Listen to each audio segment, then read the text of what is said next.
Big data. Timandra Harkness.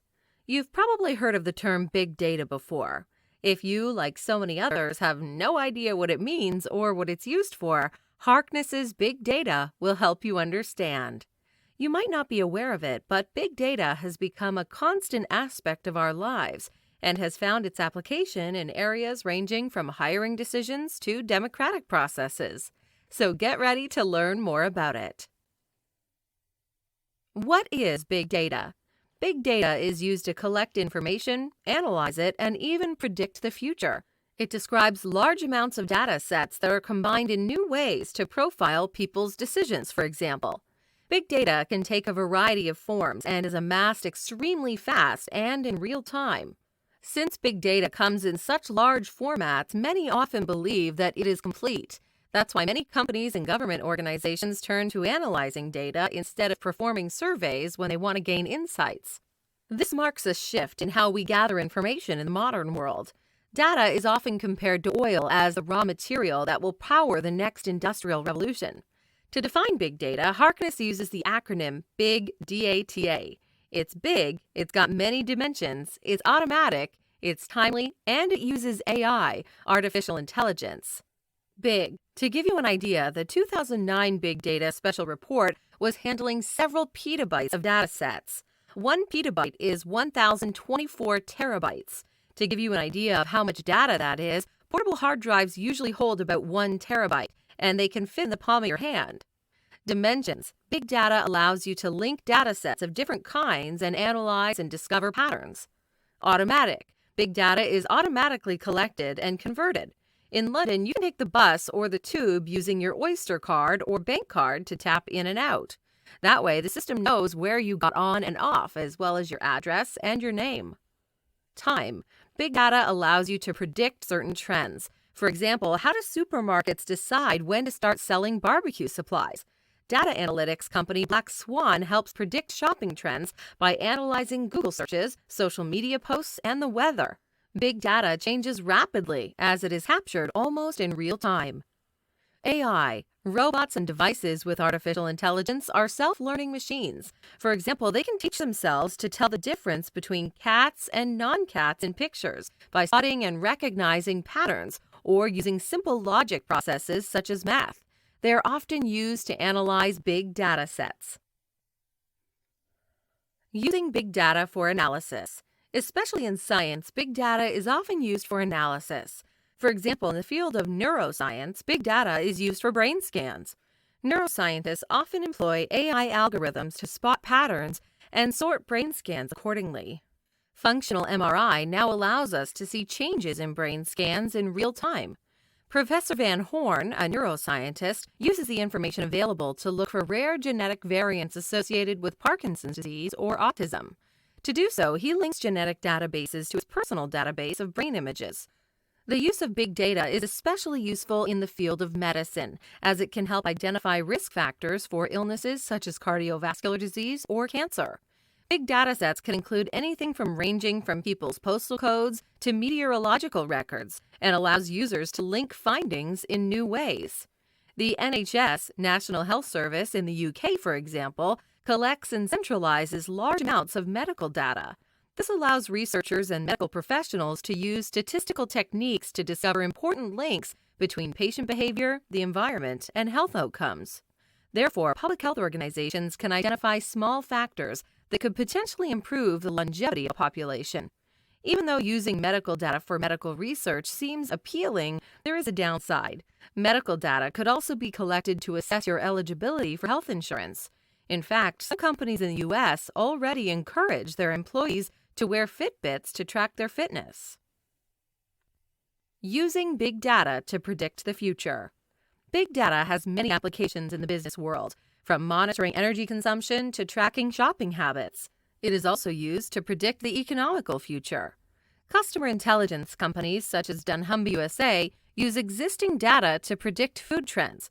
For 2015, they predicted people would be interested in consuming natural sweeteners and food that was responsibly produced, as well as products produced in small batches and to certain religious standards. dunnhumby also believed that fermented foods would be more popular.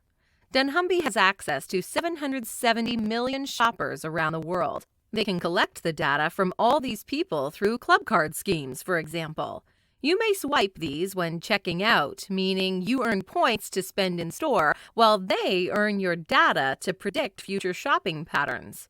Club cards also allow for profiling of customers. A purchase of diapers, for example, means that you will likely buy baby food and later school uniforms. Stores can then send you targeted offers.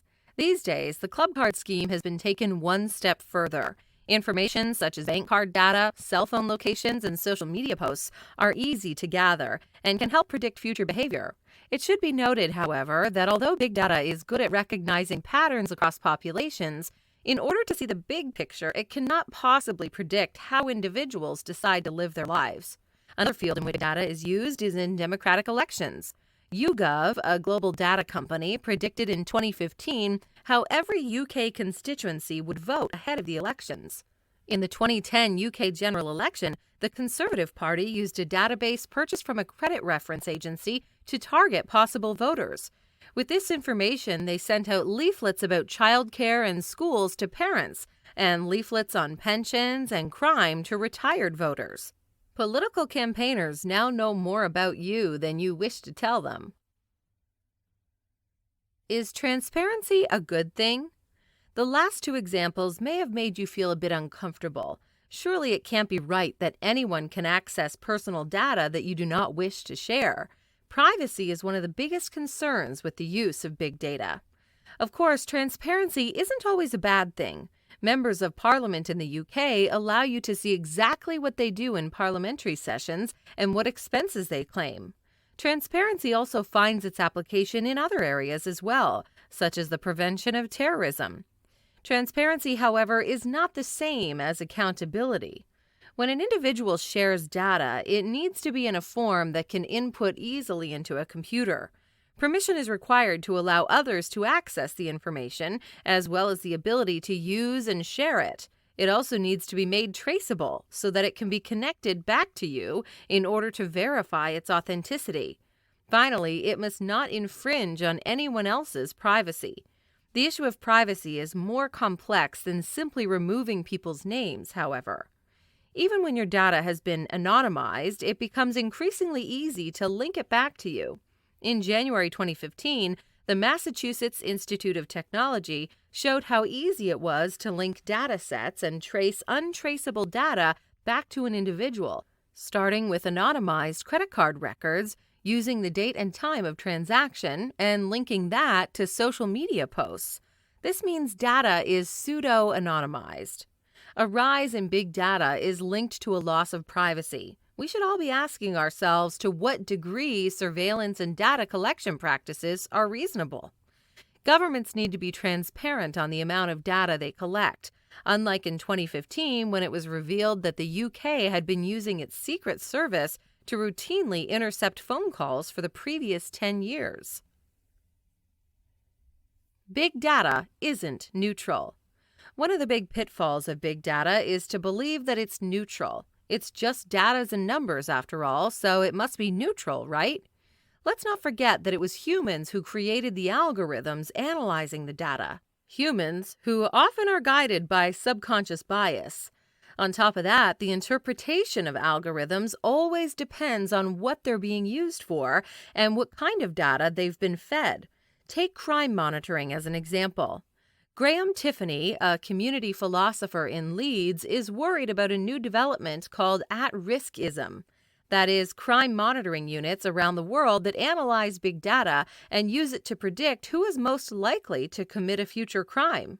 In Chicago, for example, big data perpetuates racism.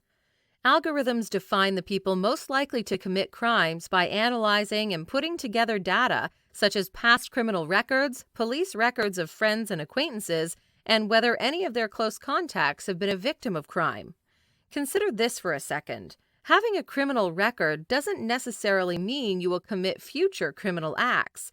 It is much more likely that unemployed black kids in Chicago's West Side are arrested for smoking weed than law students at the university. Besides its uses in analyzing criminal records, big data is often used in hiring decisions. Algorithms not only analyze what applications people have been submitting, but they may also look at social media posts and other publicly available data. So if you have poor health or live in a poor neighborhood, your chances of getting a job are reduced. Quantity isn't quality. Looking at big data might mislead you to think that by collecting large amounts of data, we can gain insights into a person. But let's not forget, quantity isn't quality. Harkness expresses this sentiment nicely when she states, "Looking at my bones when I'm dead won't tell you anything of value about who I am, and neither will downloading my data while I'm alive." Of course, you might see gathering data about yourself as a way to gain control over your life, such as monitoring how many steps you walk or how many calories you burn. And this can help you to lead a healthier lifestyle by motivating you to change your behavior. But the autonomous self cannot be quantified. That is what differentiates us from artificial intelligence. AI's limit is ascertaining value to the data it accumulates. While it might be able to correctly read a hand gesture, the idea that there is a true and false about it is a very narrow and quantified view of the world. Big data can give valuable insights into patterns about how a population or large group of people will act. It won't give you any insights about the individual, however. Final notes. Even though big data allows us to link data sets together to gain insights into medical research or even predict the future, for example, it certainly has its pitfalls. Through big data, it is impossible to profile individuals. It can mislead us into thinking we know everything and that we can trust big data as a neutral informant. Big data is an enjoyable, albeit frightening read. In many examples, Harkness draws a vivid picture of how big data works and how it is already present in all of our lives. Hi, I'm Rhonda, and this is an exclusive audiobook video recorded for the Audiobook Master Channel. Enjoy your audiobook and have fun learning. Don't forget to subscribe and hit the notification button so you'll get updated on our next upload. If you liked the video, give us a thumbs up and say your thoughts about the book we just covered. Do you want to listen to a summary or review of a book that we haven't covered in the past?